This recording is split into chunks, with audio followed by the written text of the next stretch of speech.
हमारे साथ इस वक्त Republic media network, Republic television और रिपब्लिक भारत पर उत्तर प्रदेश के मुख्यमंत्री योगी आदित्यनाथ जी लाइव हैं। योगी जी नमस्कार, मैं अर्नब गोस्वामी बोल रहा हूं। मेरी आवाज आ रही है आपको?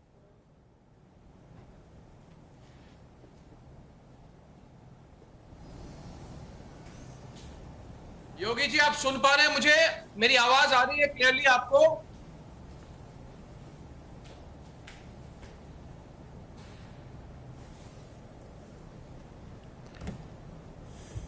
आवाज नहीं आ रही। आवाज नहीं आ रही, एक बार और चेक करते हैं योगी जी। मैं अर्नब बोल रहा हूं, क्या मेरी आवाज आ रही है आपको? क्या आप मुझे सुन पा रहे हैं? एक बार ऑडियो चेक फिर से कर लेते हैं। बहुत हमारे सारे जितने दर्शक हैं, आज इस लाइव इंटरव्यू को देखने के लिए बहुत बेसब्र हैं। योगी जी एक बार और फिर से कह रहा हूं, योगी जी नमस्कार, मैं अर्नब बोल रहा हूं। क्या मेरी आवाज अभी आ रही है क्लियरली आपको? क्या आप मुझे सुन पा रहे हैं? योगी जी नमस्कार। नमस्कार। आप तो हाँ, आपकी आवाज आ गई। नमस्कार। तो पहली बात तो यह है योगी जी कि आज आपको बहुत बहुत बहुत बहुत बधाई, क्योंकि ये जो आपकी आज जीत है, कोई कैलकुलेट करे कि 67 सीटें मिले हैं आपको 75 में से, यानी कि करीब 85% सीट पंचायत चुनाव में 85% सीट भारतीय जनता पार्टी को मिली है। तो बहुत बहुत बधाई योगी जी इसके लिए। और इसका क्या प्रभाव होगा उत्तर प्रदेश के राजनीतिक माहौल में असेंबली चुनाव से पहले? अर्णव जी देखिए, भारतीय जनता पार्टी के कार्यकर्ता और जनप्रतिनिधियों के परिश्रम का यह परिणाम है। आदरणीय प्रधानमंत्री जी के मार्गदर्शन में प्रदेश के अंदर विकास और लोक कल्याण के जो कार्य हुए हैं, जनता ने उसे हाथों हाथ लिया है। और आज 75 में से 67 जिला पंचायत के अध्यक्ष भारतीय जनता पार्टी के प्रदेश में बने हैं। जो ट्रेंड 2014, 2017, 2019 में लोकसभा, विधानसभा फिर लोकसभा चुनाव में था, यही 2022 में भी विधानसभा चुनाव में रहेगा। इसमें कोई संदेह किसी को नहीं होना चाहिए।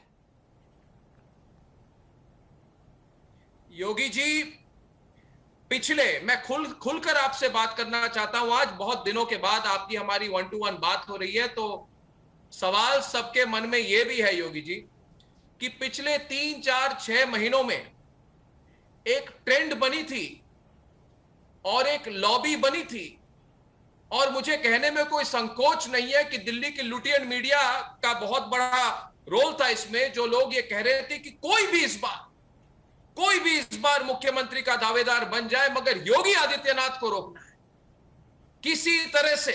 ये जो टूलकिट थी, ये टूलकिट यही सोच रही थी कि इस बार योगी आदित्यनाथ के नेतृत्व में भारतीय जनता पार्टी चुनाव नहीं लड़ सकती और लड़ने नहीं देना चाहिए। ये ऐसा क्यों था? ये टूलकिट इतनी एक्टिव क्यों हो गई थी? देखिए, लुटियन टूलकिट का मैं बहुत प्यारा रहा हूं पहले से ही, क्योंकि ये जो टूलकिट है यह भारत और भारतीयता से इसका कोसों तक कोई संपर्क नहीं, कोई संवाद नहीं और कोई इनका उससे प्यार भी नहीं। उत्तर प्रदेश को ये लोग दंगा प्रदेश बनाने के पक्षधर हैं। उत्तर प्रदेश को अराजक प्रदेश बनाने के लोग पक्षधर रहे हैं। उत्तर प्रदेश के अंदर माफिया राज के जूठन पर पड़ने वाले लोग हैं। इसलिए जब हम लोग माफिया राज पर प्रहार करते हैं, प्रदेश के गुंडा राज को समाप्त करते हैं, प्रदेश की अराजकता को समाप्त करते हैं, प्रदेश को दंगा मुक्त करते हैं, तो स्वाभाविक रूप से उसकी सबसे खराब प्रतिक्रिया कहीं से आती है तो इसी जो है टूलकिट की ओर से आती है। और उस टूल किट को भारतीय जनता पार्टी ने आदरणीय प्रधानमंत्री जी के नेतृत्व में, उनके मार्गदर्शन में समय समय पर जवाब भी दिया है। आगे भी हम लोग इसका जवाब उन्हें देंगे। योगी जी, इनका कहना यह था और जो इन्होंने नैरेटिव बनाई थी कि इस बार योगी आदित्यनाथ कमजोर पड़ गए और कोरोना काल में सेकेंड वेव के बाद योगी आदित्यनाथ पहले से कमजोर है, तो क्या आपको लगता है कि आज का जो पंचायत चुनाव का जो नतीजा निकला है उससे उनकी सोच बदलेगी? देखिए, उनकी सोच बदले ना बदले, वे कभी बदलेंगे नहीं, लेकिन प्रदेश की जनता का जो संकल्प है 2014 के बाद से आदरणीय प्रधानमंत्री जी के नेतृत्व में उत्तर प्रदेश की जनता ने बदलते हुए देश को देखा है। 2017 के बाद भी आदरणीय प्रधानमंत्री जी के नेतृत्व में, उनके मार्गदर्शन में बदलते हुए उत्तर प्रदेश को देश की जनता ने देखा है, स्वीकार किया है। और मुझे लगता है यही जो विश्वास है जनता का, यह हमारी सबसे बड़ी पूंजी है। और इस पूंजी के बल पर आदरणीय प्रधानमंत्री जी के नेतृत्व और मार्गदर्शन में भारतीय जनता पार्टी 2022 में भी प्रचंड बहुमत के साथ उत्तर प्रदेश में आएगी। ये जो लुटियन टूल किट है, ये पूरी तरह फिर से बेनकाब होगा। भारतीय जनता पार्टी प्रचंड बहुमत के साथ प्रदेश के अंदर सरकार बनाएगी। योगी जी, पिछले चंद हफ्तों में ही हमने देखा है हर दिन एक फर्जी खबर निकलती, हर दिन। गाजियाबाद के फेक वीडियो के बाद भी पूरी मीडिया, पूरी लॉबी, और ये सिर्फ मैं कहना चाहता हूं सिर्फ उत्तर प्रदेश से सीमित नहीं है, पूरे देश भर में। और सबसे ज्यादा हमने देखा विदेशों से भी टारगेट है। तो ये गाजियाबाद की जो फेक वीडियो थी, इसका एक ही इनकी केंद्र बिंदु था, यह कहना कि उत्तर प्रदेश में योगी आदित्यनाथ सरकार के रहते रहते जितने मुसलमान हैं उन पर अटैक किया जा रहा है। एक जय श्री राम का एंगल लगाया गया था और हर दिन एक फर्जी खबर आती है। सिर्फ गाजियाबाद की बात ही नहीं है, आपने ये भी देखा होगा कि पिछले 2-3 दिनों से मुनव्वर राणा का जो ये केस था, इसको भी सांप्रदायिक रंग दिया गया, इसको भी हिंदू मुस्लिम रंग दिया गया, राजनीतिक दल भी इसमें शामिल हो गए। क्या ये उनकी ओर से चुनाव की तैयारी है?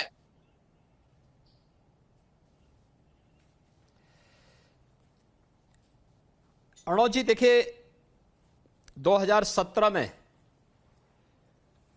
19 मार्च 2017 में जब उत्तर प्रदेश के मुख्यमंत्री के रूप में मेरा चयन आदरणीय प्रधानमंत्री जी ने, उस समय के राष्ट्रीय अध्यक्ष और आज के गृह मंत्री माननीय अमित शाह जी ने किया था, तब से हर दिन हमारे लिए एक परीक्षा रही है और हम लोगों ने हर एक परीक्षा को पास करते हुए हम लोग आगे बढ़े हैं। इस प्रकार के षड्यंत्र पक पक में होते रहे हैं और उसने हमें और भी परिपक्वता दी है। लोनी की घटना रही हो या मुनव्वर राणा के पुत्र का प्रकरण, सब दूध का दूध, पानी का पानी देश के सामने, प्रदेश के सामने, आम जनमानस के सामने आ चुका है और आगे भी इस प्रकार के षड्यंत्र होंगे। हम लोग पूरी तरह इसके प्रति अवेयर हैं। मेरे केवल अपील होगी मीडिया के साथ कि कोई भी इस प्रकार के मनगढ़ंत, जब कोई भी न्यूज आते हैं, इस प्रकार की चीजें कोई भेजता है, तो हम उसकी सत्यता की परख एक बार जरूर कर लें, क्योंकि जब हम इस प्रकार के मनगढ़ंत मुद्दों को मीडिया ट्रायल का विषय बनाते हैं तो कभी कभी उससे व्यापक जनहानि होती है और उसके कारण जनता को और प्रदेश को काफी कीमत चुकानी होती है। और मुझे लगता है कि इस प्रकार के पाप में किसी को सहभागी नहीं बनना चाहिए। झूठ के पांव नहीं होते और सत्य कभी झुटलाया नहीं जा सकता है। योगी जी, ये दोनों जो केस थे जिनके बारे में अभी बात की हमने, मुनव्वर राणा, गाजियाबाद लोनी वाली जो घटना है, जो फेक न्यूज है, और आपको भी ये मानना पड़ेगा, मैं भी इस बात को मानना हूं कि अंतरराष्ट्रीय स्तर पर अभी आप पर बहुत फोकस है और ये कहते हैं कि योगी आदित्यनाथ एक हिंदू मिलिटेंट लीडर, हर दिन जो अमेरिका के अखबार में जो लिखा जाता है, योगी आदित्यनाथ हिंदू मिलिटेंट लीडर। आपको मुख्यमंत्री होते हुए भी 5 साल होने को आए, उसके पहले कई बार आप सांसद रहे, राष्ट्रीय स्तर पर आपको कई दशक हो गए अभी पॉलिटिक्स में, मगर आपको जो अंतरराष्ट्रीय मीडिया हमेशा एक हिंदू मिलिटेंट लीडर यानी कि हिंदू उग्रवादी नेता के तौर पे आपको प्रोजेक्ट क्यों करती है?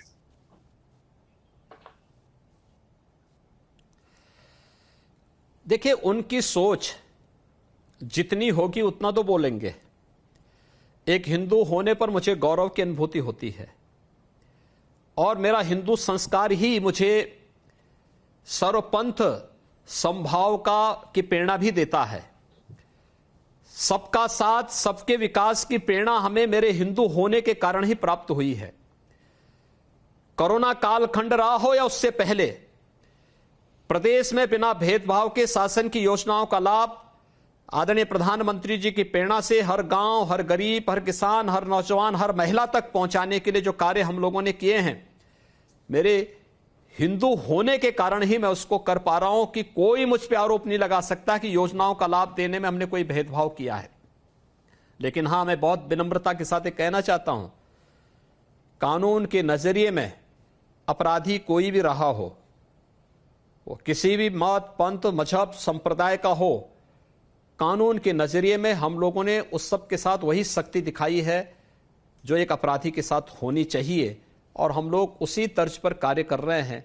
तो स्वाभाविक रूप से पहले नजरिए अलग अलग होते थे, यानी हिंदू का अपराध है तो अपराध मान्य होता था, लेकिन अगर कोई दूसरा समुदाय है तो उसका अपराध हमेशा माफ होता था। दंगाइयों को बुलाकर के मुख्यमंत्री के घर में सम्मानित किया जाता था, उनके सरकारी हेलीकॉप्टर का दुरुपयोग किया जाता था ऐसे दंगाइयों को और देशद्रोहियों को। पहले इस देश के सुरक्षा संस्थानों पर हमला करने वाले, हिंदू आस्था पर प्रहार करने वालों के मुकदमे वापस लिए जाते थे। आज ऐसे लोगों को ठूंस करके जेल के अंदर डाल करके उनको सजा करवाई जाती है।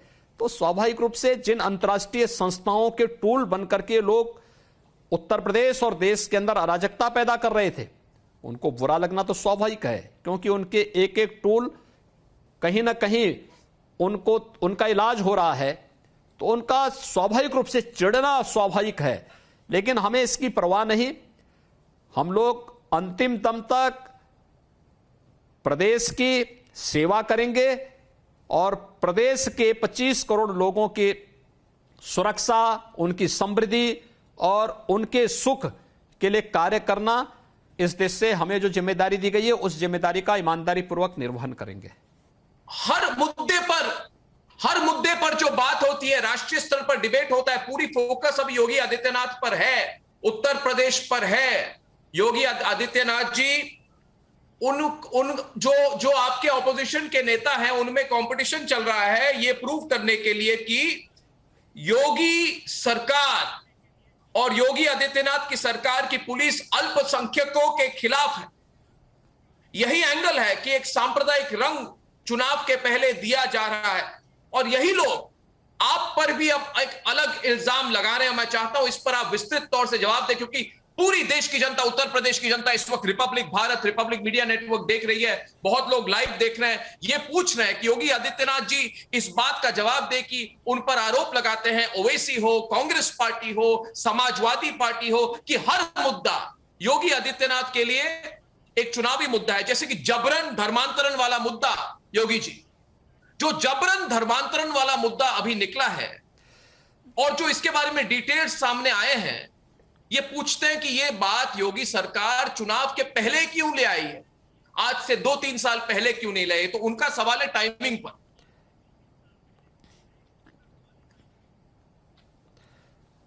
देखिए, हम लोग लव जिहाद के खिलाफ जो कानून बनाए, जो एक्ट बनाए हैं, यह चुनाव के बहुत पहले बना लिए हैं। दूसरा, हम लोगों ने इस कानून को कहीं दुरुपयोग नहीं किया। प्रदेश के हित में और देश के हित में जहां उपयोग करना था वहां उपयोग कर भी रहे हैं। जो अभी तात्कालिक महत्व से जुड़ा हुआ एक मुद्दा सामने आया है। देखिए, ये केवल धर्मांतरण का मुद्दा नहीं है, ये राष्ट्रीय सुरक्षा के पर एक बहुत बड़ी सेंध लगाने का षड्यंत्र का हिस्सा है। मैं इस बात को पूरी जिम्मेदारी के साथ कह रहा हूं। इसकी आड़ में देखिए घटना कहां से होती है। गाजियाबाद में एक आश्रम में 2 लड़के जाते हैं वहां पर एक संत से मिलने के लिए। उन्होंने बाहर रजिस्टर में जब सुरक्षा कर्मियों ने उनसे पूछा कि नाम अपना बताइए, तो उन्होंने हिंदू नाम बताया। छद्म नाम से वे घुसपैठ करना चाहते हैं। उनकी तलाशी ली गई तो कोई असला नहीं बरामद हुआ, लेकिन उनके जेब में एक सर्जिकल ब्लेड जरूर मिला। और सर्जिकल ब्लेड जब उनके जेब में मिला तो उससे उनको हिरासत में लिया गया, पूछताछ हुई। सामान्य पूछताछ में यह हुआ कि भाई एक सामान्य लोग हैं, हिंदू हैं, सामान्य रूप से मिलने के लिए गए होंगे। लेकिन जब ये जानकारी मेरे पास आई तो मैंने इसी बात को पूछा कि भाई सर्जिकल ब्लेड क्यों? क्योंकि सर्जिकल ब्लेड ऑपरेशन थिएटर में उपयोग होता है, और ऑपरेशन थिएटर में इतना यानी इतना शार्प होता है कि यह अगर कोई इसका दुरुपयोग करेगा तो जिस व्यक्ति पे इसका दुरुपयोग कोई करेगा तो मुश्किल से कुछ ही मिनटों में उस व्यक्ति की मौत हो सकती है। तो मैंने इसकी तह में जाने के लिए कहा, तत्काल मैंने कहा इसको आगे बढ़ाओ। जब हमारी एजेंसियों ने उन्हें पूछना शुरू किया तो ये तथ्य उजागर होने लग गए कि साहब ये जो हिंदू नाम है ये पहले तो हिंदू ही नहीं है, ये तो मुस्लिम है, और ये छद्म नाम से घुस रहे थे। फिर ये सर्जिकल ब्लेड कहां से आया? तो फिर पता लगा इनका कुछ प्रशिक्षण चल रहा है। प्रशिक्षण में कहां ये सर्जिकल ब्लेड उपयोग होता है भाई? फिर कहां से इनके सूत्र जुड़े हुए हैं? तब बटाला हाउस का नाम आता है। फिर मोहम्मद उमर गौतम का नाम आता है। मोहम्मद उमर गौतम कौन? 1984 में एएमयू में इसे मुस्लिम बनाया जाता है, और फिर इसने तब से बटाला हाउस के माध्यम से पूरे देश 25 राज्यों में इसने अपना तंत्र फैलाया था धर्मांतरण का, और दुनिया की तमाम ऐसी एजेंसियों के माध्यम से इसको पैसा फंडिंग होता है, पैसा हवाला के माध्यम से आता है। और वो सारे हमारे पास सारे प्रमाण है, सारे तथ्य हैं। हमारे यहां पर पूरा एक टीम काम कर रही है। 500 लोगों की टीम को मैंने लगाया है इसमें। कोई एक सामान्य एक व्यक्ति नहीं, एक अधिकारी नहीं, 500 हमारे अधिकारी इस पूरे उसमें लगे हुए हैं। और ये बहुत बड़ा षड्यंत्र, मूक बधिर बच्चों को कैसे निशाना बनाते थे। मूक बधिर बच्चों के माध्यम से घर के अंदर घुसपैठ करना, पूरे परिवार को फिर धर्मांतरित करना। मैसेजेस भी, क्योंकि एक मूक बधिर बच्चा ना सुन सकता है ना बोल सकता है, उसके मैसेज व्हाट्सएप के माध्यम से उन्हें ट्रेनिंग दी जाती थी। व्हाट्सएप के मैसेज आप नहीं पढ़ सकते, मैं नहीं पढ़ सकता हूं, हम विशेष साइबर एक्सपर्ट ही उन मैसेजेस को निकाल सकता। उसके माध्यम से चीजें हो रही थी। और फिर उन बच्चों को इतना जिहादी बना देना कि उनको सुसाइड स्क्वाड के रूप में महत्वपूर्ण केंद्रों पर हमला करने के लिए उनका इस्तेमाल करना, आस्था के केंद्रों पर हमला करने में उनका इस्तेमाल करना, वीवीआईपी पे हमला करने के लिए उनका इस्तेमाल करके ये दुरुपयोग करने की एक साजिश का हिस्सा था। उस बड़े षड्यंत्र को हम लोगों ने पर्दाफाश किया है। हम इसकी तह में जा रहे हैं, हमारे पास पूरे प्रमाण हैं। ये केवल धर्मांतरण तक सीमित मुद्दा नहीं है, राष्ट्रीय सुरक्षा के साथ खिलवाड़ करने की एक बहुत बड़ी साजिश का हिस्सा है। और इसमें दूध का दूध, पानी का पानी हम देश के सामने लेकर के आएंगे। योगी जी, जो बातें आपने अभी कही, रोंगटे खड़े हो जाते हैं इसको सुनकर। और ये डिटेल लोगों के बारे में लोगों के पास पता ही नहीं था। अभी भी लोग जो आपको लाइव रिपब्लिक नेटवर्क पर देख रहे हैं वो अभी रिएक्ट कर रहे हैं कि ये बहुत बड़ी बात है कि मुख्यमंत्री को खुद संदेह हुआ पहली बार। और दूसरी बड़ी हेडलाइन जो है कि 500 लोगों की टीम इस पर लगी हुई है। और तीसरी बात जो है आपको सुन के मुझे लग रहा है कि कोई आइसोलेटेड केस नहीं है, ये बहुत बड़ी साजिश है। और चौथी बात जो मुझे लग रहा है, और मैं चाहता हूं एक और बार इस पर आप रिएक्ट करें, कि मुझे नहीं लगता कि जो लोग चाहते थे इसको एक कंट्रोवर्सी बनाकर, हिंदू मुस्लिम रंग देकर, सांप्रदायिक बनाकर योगी आदित्यनाथ को बैकफुट पे ले आएंगे। मुझे नहीं लगता आपको सुनकर अभी कि आप इस मुद्दे पे बैकफुट पे जाने वाले हैं। मुझे तो लगता है आप इस पर और आगे कुछ बड़े खुलासे करने वाले। मगर आपने मेरी एक बात का जवाब नहीं दिया। जो लोग कहते हैं इलेक्शन के पहले क्यों, इलेक्शन के पहले क्यों, मैंने उनको कहा उस दिन मेरे प्रोग्राम में जो लोग आए थे, मैंने उनको उल्टा पूछा था कि क्या इलेक्शन के पहले तहकीकात बंद होनी चाहिए, तो उसका कोई जवाब नहीं था। मगर चाहता हूं कि आप उन लोगों को क्या कहना चाहें। षड्यंत्रों का पर्दाफाश मुहूर्त देख करके नहीं होता है। जब कोई भी षड्यंत्र सामने आता है उसका पर्दाफाश उसी समय किया जाना चाहिए, जिससे कि वह किसी भी प्रकार की राष्ट्रीय क्षति न करने पाए। और मुझे लगता है यूपी पुलिस और एटीएस की एक कार्रवाई उसी का हिस्सा है। यह कह देना, हर एक नजरिए को चुनाव के साथ जोड़ करके देखना, यह बहुत दुर्भाग्यपूर्ण है। राजनीति हमारे लिए सब कुछ नहीं, लेकिन राष्ट्र की सुरक्षा के साथ खिलवाड़ करने की छूट किसी को नहीं देंगे। हम आस्था के साथ खिलवाड़ करने की छूट भी किसी को नहीं देंगे। और इस षड्यंत्र में जो भी संलिप्त होगा उसे पर्दाफाश करेंगे, प्रदेश और देश के सामने सच्चाई को लेकर के आएंगे। हमारी एजेंसियां पूरी मजबूती के साथ कार्य कर रही हैं। जी जी जी जी जी जी ना, प्लीज नहीं, आप प्लीज अपनी बात हम एक चीज को सामने लेकर के आएंगे। मैंने फिर योगी जी, ये राम मंदिर के इशू को मैंने कह दिया ना कि हम लोग जी जी जी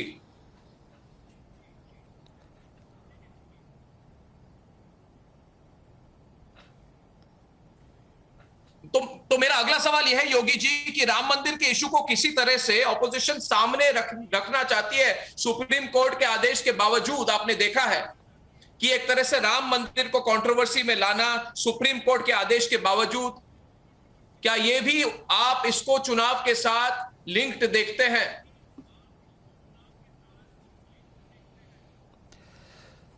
देखिए अर्णव जी, आप इस बात को जान रहे हैं, देख भी रहे हैं। आज से नहीं, आप बहुत दिनों से पत्रकारिता जगत में हैं और एक सकारात्मक पत्रकारिता को आपने हमेशा प्रश्रय दिया है, बढ़ावा दिया है। राम जन्मभूमि मंदिर विवाद का समाधान आजादी के तत्काल बाद हो सकता था, नहीं होने दिया गया। जिन लोगों ने राम जन्मभूमि मंदिर विवाद का समाधान नहीं होने दिया, प्रत्यक्ष अप्रत्यक्ष रूप से इस विवाद को जिंदा रखना चाहते थे। यह देश आभारी है प्रधानमंत्री मोदी जी का, जिनके नेतृत्व में राम जन्मभूमि से संबंधित विवाद का, सैकड़ों वर्षों का विवाद का पटाक्षेप हुआ और आज भव्य मंदिर निर्माण की कार्रवाई जब आगे बढ़ी तो ये वही लोग हैं जिन लोगों को अच्छा नहीं लगा। मुझे याद है जिस दिन राम जन्मभूमि से संबंधित फैसला माननीय उच्चतम न्यायालय ने दिया था, उत्तर प्रदेश के बारे में जो आशंकाएं थी, उत्तर प्रदेश की जनता ने, चाहे वह किसी भी समुदाय का हो, जिस प्रकार से स्वागत किया था, यानी उत्तर प्रदेश का सबसे शांतिपूर्ण दिन था।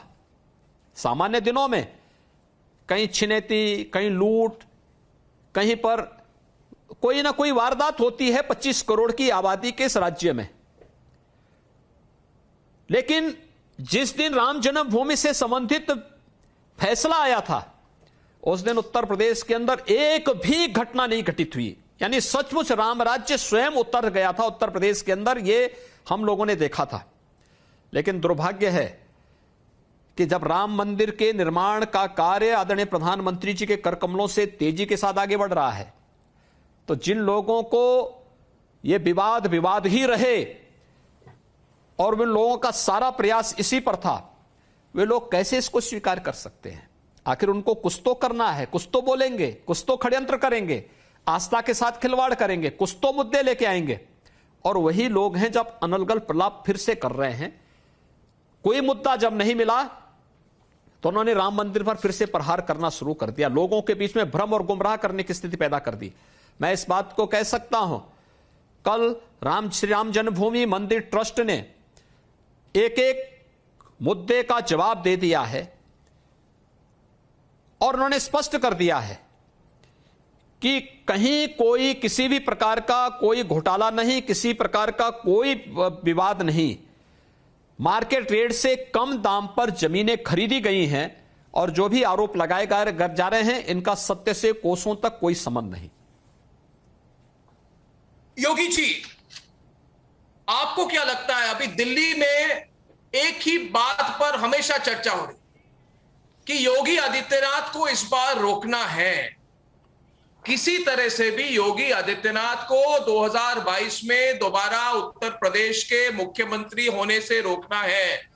जिन लोगों को आश्चर्य हो गया था जब आपको अचानक 2017 में मुख्यमंत्री बनाया गया था, उन्होंने अपना नंबर 1 मिशन सिर्फ और सिर्फ आपको रोकने का रखा है।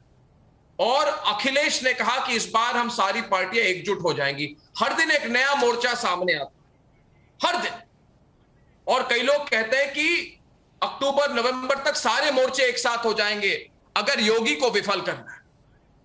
तो मैं जानना चाहता हूं आपकी जो राजनीतिक इसमें एनालिसिस क्या है योगी जी, जो मैथमेटिक्स कहती है, जो गणित है, राजनीतिक गणित है कि अगर ये सारे पार्टियां एक साथ हो जाएं तो क्या आपको टेक ऑन कर सकेंगे? जी जी जी जी, बोलिए बोलिए। 2019 में उत्तर प्रदेश के सभी राजनीतिक दल एकजुट होकर के भारतीय जनता पार्टी के खिलाफ लड़ चुके हैं और 2019 में आदरणीय प्रधानमंत्री जी के नेतृत्व पर प्रदेश ने और देश ने विश्वास किया है। उत्तर प्रदेश के अंदर हम जो भी कार्य कर रहे हैं आदरणीय प्रधानमंत्री जी की प्रेरणा है, उनका मार्गदर्शन है और मैं कहता हूं सभी एकजुट होकर के लड़ भी चुके हैं, आगे भी लड़ना चाहेंगे। कोई हमें वो नहीं, हर एक दल को अपना गठबंधन करने का पूरा अधिकार है और मैं उनके मामलों में कोई हस्तक्षेप करने का अधिकार नहीं रखता हूं। लेकिन भारतीय जनता पार्टी 300+ सीटों के साथ 2022 में फिर से सरकार बनाएगी, इसमें कोई संदेह किसी को नहीं होना चाहिए। योगी जी देखिए, बहुत बड़ी बात आपने कही और अपने लिए आपने टारगेट रख दिया, यह भी एक हेडलाइन हो गई 300+। मगर योगी जी फिर से आपको पूछूंगा कि अभी तक मायावती जी ने कहा कि हमको अलायंस के साथ नहीं है, मगर जो लोग राजनीतिक एनालिसिस करते हैं, जिनका काम है नंबर देखना, नंबर गिनना, वो कहते हैं कि लास्ट में जाके अगर कोई मास्टर स्ट्रोक हो जाए और सपा, आम आदमी पार्टी, बसपा सब लोग मिल जाए योगी आदित्यनाथ के खिलाफ, तो शायद जो है मामला कुछ अलग हो सकता है। अगर सारी पार्टियां मिल जाए, क्या आप चैलेंज कर रहे हैं कि सारी पार्टियां मिल भी जाए तब भी कोई फर्क नहीं पड़ेगा बीजेपी को? क्योंकि देखिए योगी जी, देखिए एक इसको थोड़ा डिटेल में बताऊंगा। कई लोग जरा विस्तृत तौर से सवाल पूछना चाहता हूं आपको मैं। आज बहुत दिनों के बाद आपकी मेरी चर्चा हो रही है। मैंने तो सोचा था कि उत्तर प्रदेश में, लखनऊ में आके एक साथ बात करेंगे, मगर मौका जब मिला है तो ये है, देखिए ये एक एक्सपेरिमेंट है राष्ट्रीय स्तर पर। नेशनल पॉलिटिक्स में लोग कहते हैं कि जैसे मोदी जी को हराने के लिए सबको मिलना पड़े, उसी तरह से उत्तर प्रदेश में कह रहे हैं योगी आदित्यनाथ को विफल करने के लिए सबको एक साथ मिलना पड़ेगा, इंडेक्स ऑफ ऑपोजिशन यूनिटी को बढ़ाना पड़ेगा। अगर सब मिल जाए तो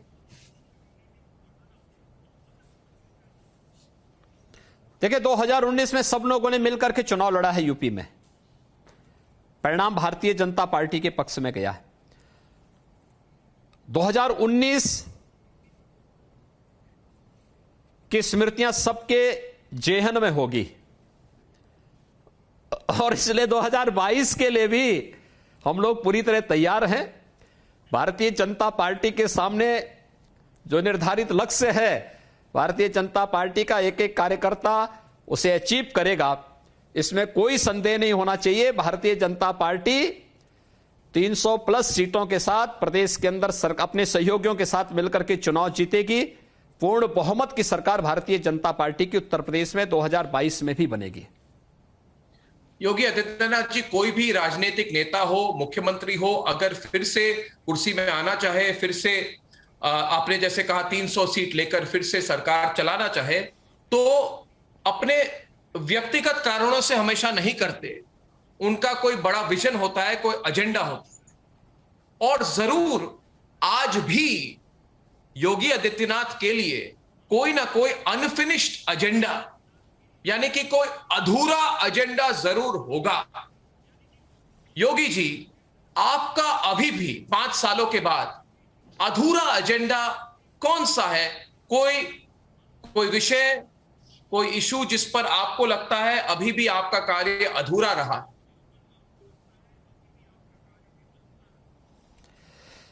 देखिए, हम लोगों ने कोई भी अधूरा नहीं छोड़ा है। हम अधूरी बातों पर विश्वास भी नहीं करते। हम तो पूर्णता पे विश्वास करते हैं। और इसीलिए आपको याद होगा कि हमने एक दो अर्ध कुंभ को भी कुंभ बना दिया था जी। इसलिए आधे पर और एक काट छांट पर हमारा विश्वास ही नहीं होता है। हमारा तो पूर्णता पे विश्वास है। पूर्णता को लेके चलते हैं। योजना बनेगी सबके लिए, सबका साथ, सबका विश्वास। आदरणीय प्रधानमंत्री जी के इस मंत्र को अंगीकार किया है। बिना भेदभाव के शासन की योजना का लाभ प्रत्येक नागरिक तक पहुंचाने का कार्य हुआ है। विकास की योजनाएं गांव-गांव तक पहुंचाने का कार्य हुआ है। इंफ्रास्ट्रक्चर के कार्य प्रदेश के अंदर हुए हैं। इकोनॉमी को एक नई ऊंचाइयों तक पहुंचाने का कार्य हुआ है। सबसे बड़ी आबादी का राज्य और बेरोजगारी की दर सबसे कम उत्तर प्रदेश में है। क्या आप इसको सफलता नहीं मानते? सबसे बड़ी आबादी का राज्य, कोरोना में सबसे अच्छा परिणाम उत्तर प्रदेश देता है। क्या इसको सफलता नहीं मानते हैं?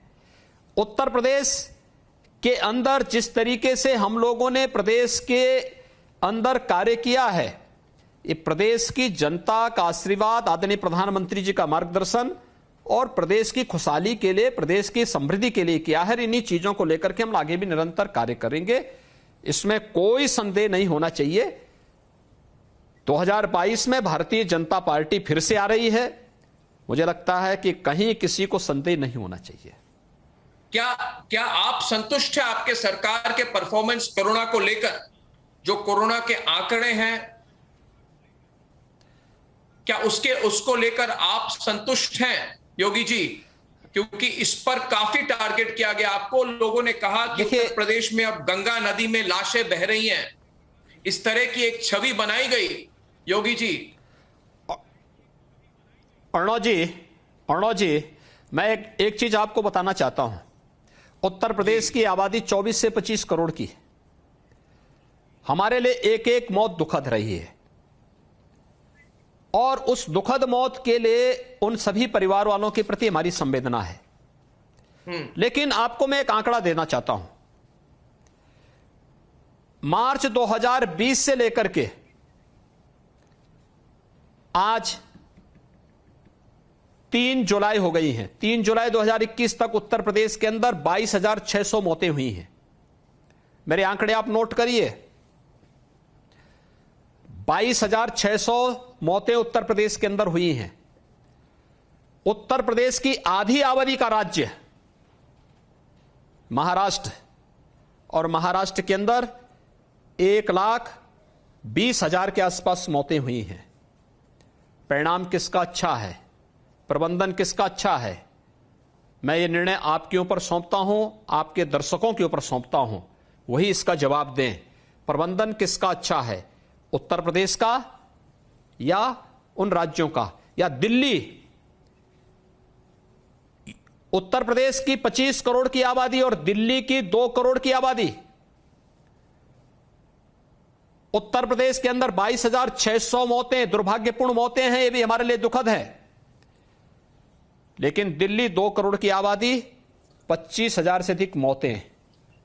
किसका प्रबंधन अच्छा है? दिल्ली सरकार अगर हम जब कोरोना प्रबंधन की बात करेंगे तो हमें इन सब पे चर्चा करनी। वो कहते हैं कि केंद्र सरकार हमारी सहायता नहीं करती। उनका कहना है, आपने जो आंकड़े रखे वो कहते हैं कि हमारी उतनी सहायता नहीं होती। राजस्थान की सरकार भी कहती है जी। इसका देखिए, इस प्रकार के आरोप में कोई सत्यता नहीं और इस प्रकार का आरोप दुर्भाग्यपूर्ण है। मैं आपको केवल उदाहरण देना चाहता हूं। दिल्ली सरकार को जो आरोप लगा रही है, उत्तर प्रदेश की आबादी 25 करोड़ जी। सेकेंड वेव में यूपी को मिल रही थी 700 मीट्रिक टन ऑक्सीजन। यूपी को मिल रही थी 700 metric ton oxygen. Uttar Pradesh में हम लोग हर व्यक्ति को ऑक्सीजन उपलब्ध करवा रहे थे और दिल्ली को मिल रही थी 800 मीट्रिक टन ऑक्सीजन, और तब भी दिल्ली के अंदर क्राइसिस थी। ये मिसमैनेजमेंट और ऑक्सीजन का दुरुपयोग नहीं तो क्या था। और जब उन्होंने और मांग की और भारत सरकार ने ऑक्सीजन ऑडिट की बात की तो वे ड्रॉ कर गए। आज जो सुप्रीम कोर्ट के बाद जिस प्रकार से रिपोर्ट सामने आ रही है, ऑक्सीजन ऑडिट की रिपोर्ट सामने आ रही है, ये चीजें क्या दिखाती हैं? ये चीजें तो इस बात को दिखाती हैं कि किस तरीके से लोग स्थिति को पैनिक करके जनता के जीवन के साथ खिलवाड़ कर रहे थे। ऐसे ही वैक्सीन को लेकर के भी अगर आप देखेंगे, मुझे लगता है भारत सरकार ने देश के अंदर, ये तो खुली बैठक होती थी, वीडियो कॉन्फ्रेंसिंग आदरणीय प्रधानमंत्री जी सभी मुख्यमंत्रियों के साथ करते थे, मुख्यमंत्रियों के सुझाव मांगे जाते थे, फिर प्रधानमंत्री जी का मार्गदर्शन भी प्राप्त होता था, राज्यों को मदद की जाती थी, उनकी डिमांड के अनुसार वहां मदद भी की जाती थी। पहली बार हुआ है जब देश के अंदर किसी महामारी को लेकर के प्रधानमंत्री जी ने लीड करके पूरे देश को मार्गदर्शन भी किया और हर प्रकार का संभव भी किया, हर संभव प्रयास भी किया, हर संभव सहयोग भी किया। इस प्रकार का आरोप मुझे लगता है कि यानी राजनीति के घटिया स्तर को ही प्रदर्शित करता है। मुझे लगता है इस प्रकार के आरोप अस्वीकार्य होने चाहिए। असदुद्दीन ओवैसी उत्तर प्रदेश पहुंच रहे, कह रहे हैं इस बार कुछ भी हो जाए, आर पार की लड़ाई, पुरानी स्पीच निकालकर उसका वीडियो ट्वीट किया जा रहा है। और असदुद्दीन ओवैसी के पार्टी ने कहा, जब राजभर के पार्टी के साथ इस बार कोलिशन हुई तो कहा इस बार मुख्यमंत्री नहीं तो उप मुख्यमंत्री तो अल्पसंख्यक समुदाय से होंगे। इस पर मैं आपकी टिप्पणी चाहता हूं, जो उन्होंने कहा कि मुख्यमंत्री नहीं तो उप मुख्यमंत्री तो गारंटीड अल्पसंख्यक समुदाय से होंगे। जो संवैधानिक पोस्ट है उसको एक तरह से धार्मिक रंग दिया गया। योगी जी, आपने सुना भी होगा इसके बारे में, तो मैं चाहता हूं इस पर आप अपनी टिप्पणी दें। योगी, और इस बात, दूसरी बात देखिए, जो असदुद्दीन ओवैसी का रोल है उत्तर प्रदेश में, उन्होंने बंगाल में ज्यादा उन्होंने कैंपेनिंग नहीं की, मगर कह रहे उत्तर प्रदेश में 100 सीटों में लड़ूंगा, कुछ भी हो जाए। अगर हम सब लोग एकजुट हो जाए तो योगी आदित्यनाथ को हरा देंगे। देखिए, ओबीसी एक बड़े नेता हैं, देश के अंदर उनका अपना जनाधार है। मुझे लगता है कि उन्हें अपनी पार्टी का गठबंधन करने का अधिकार है। मैं उनकी पार्टी के आंतरिक मामलों में हस्तक्षेप करने का अधिकार नहीं रखता हूं, और किसी भी राजनीतिक दल को यह अधिकार होना चाहिए कि अपने अनुसार गठबंधन करें, चुनाव लड़ें। लेकिन भारतीय जनता पार्टी ओबीसी के इस चैलेंज को स्वीकार करती है, और मैं फिर इस बात को कह सकता हूं कि भारतीय जनता पार्टी 2022 में भारी बहुमत के साथ प्रदेश के अंदर सरकार बनाएगी। हम केंद्र और प्रदेश सरकार की उपलब्धियों के आधार पर जो भी भारतीय जनता पार्टी की सरकारों ने किया है, एक एक योजनाओं का लाभ बिना भेदभाव के नागरिकों तक पहुंचाया है, आम जनमानस तक पहुंचाया है। उन मुद्दों को लेकर के हम भी जनता के सामने जाएंगे। हर एक दल को जाने का अधिकार है, हम किसी को न रोक सकते हैं, न रोकने का अधिकार हमारे पास है। आखिरी सवाल योगी जी, आखिरी सवाल, और यही बात होती है, हमेशा आपके साथ बातचीत होती है तो मैं टाइम लिमिट क्रॉस कर देता हूं, मगर एक आखिरी सवाल, और बहुत रिएक्शन भी आ रहे हैं, आप लाइव हैं, बहुत लोग देख रहे हैं, कमेंट कर रहे हैं, लाइक कर रहे हैं। योगी जी, आखिरी सवाल, 2022 के चुनाव और 2017 के चुनाव में दो जो सबसे बड़े डिफरेंस है इन दोनों चुनाव के बीच में, कि 2017 में बीजेपी किसी एक नेता के लीडरशिप में उन्होंने उत्तर प्रदेश का सरकार नहीं उन्होंने लड़ा था। इस बार आपके नेतृत्व में चुनाव हो रहा है। मगर दूसरी बात यह भी है कि इस बार योगी जी, इस बार देश भर में एक ही बात हो रही है कि उत्तर प्रदेश का जो चुनाव है उसका नतीजा एक तरह से राष्ट्रीय चुनाव के लिए ड्रेस रिहर्सल होगा। 2024 के लिए 2022 एक सेमीफाइनल बन गया है। आप इसको कैसे देखते हैं? और इसके साथ साथ आप पर, क्योंकि आप एक ट्रेडिशनल पॉलिटिशियन नहीं थे, लोग अभी भी कहते हैं कि आप ट्रेडिशनल पॉलिटिशियन नहीं हैं, आप पर व्यक्तिगत प्रेशर कितना है? इन दोनों बातों पर जरा विस्तृत तौर से हमें जवाब दें। देखिए, ये बात सच है कि मैं ट्रेडिशनल पॉलिटिशियन नहीं हूं और मैं ट्रेडिशनल पॉलिटिशियन बनना भी नहीं चाहता हूं। राजनीति मेरे लिए सब कुछ नहीं है और मैं इस बात को डंके की चोट पे कहता हूं कि मुझे जनता के हित ही मेरे लिए सर्वोपरि है। पार्टी के मूल्य और सिद्धांत वो मेरे लिए महत्वपूर्ण हैं और उन्हीं को लेकर के मैं कार्य करता हूं। जहां तक 2017 और 2022 की आप बात करते हैं, 2017 के पहले उत्तर प्रदेश अराजक, दंगाग्रस्त, भ्रष्टाचार में डूबा हुआ, वंशवाद और जातिवाद का शिकार प्रदेश था। उत्तर प्रदेश की देश और दुनिया के अंदर जो छवि थी, लोग उससे भयभीत होते थे। लेकिन आज 2022 में जब विधानसभा चुनाव की ओर उत्तर प्रदेश बढ़ रहा है, एक आदरणीय प्रधानमंत्री जी के मार्गदर्शन में, उनकी प्रेरणा से नए भारत का एक नया उत्तर प्रदेश भी सामने है। और ये जो नया भारत का नया उत्तर प्रदेश है, ये लोगों में विश्वास भरता है, लोगों को एक नई प्रेरणा प्रदान करता है, उत्तर प्रदेश के लोगों को आगे बढ़ने के लिए प्रेरित करता है। और ये उत्तर प्रदेश हर एक नागरिक के लिए गौरव का स्थल बन चुका है। और 2022 आदरणीय प्रधानमंत्री जी का नेतृत्व, उनका मार्गदर्शन, भारतीय जनता पार्टी पूर्ण बहुमत के साथ, प्रचंड बहुमत के साथ सरकार बनाएगी और 2024 में भी उत्तर प्रदेश अपनी भूमिका के साथ केंद्र में आदरणीय प्रधानमंत्री जी के नेतृत्व में भारतीय जनता पार्टी की सरकार बनाने के लिए जो 2014 में, 2019 में जो परिणाम उत्तर प्रदेश ने दिए हैं, उससे भी बेहतर परिणाम देने की ओर अग्रसर होगा। आपसे बात करके तो लग रहा है कि आप उतने प्रेशर में नहीं हैं जितना आपके जितने आलोचक हैं वो चाहेंगे। योगी आदित्यनाथ जी, एक बार और आज की जो ऐतिहासिक नतीजे हुए हैं पंचायत चुनाव में, उसके लिए बहुत बहुत बधाई। और रिपब्लिक भारत, रिपब्लिक टीवी और रिपब्लिक मीडिया नेटवर्क के सारे दर्शकों की ओर से बहुत बहुत धन्यवाद योगी जी। नमस्कार और धन्यवाद। अर्णव जी, आपको नमस्कार, आपको और पूरे रिपब्लिक भारत के सभी दर्शकों को और आपकी पूरी टीम को बहुत बहुत धन्यवाद और एक अच्छे मिशन के लिए कार्य करने के लिए अभिनंदन भी करता हूं। बहुत बहुत धन्यवाद जी। धन्यवाद योगी जी, धन्यवाद।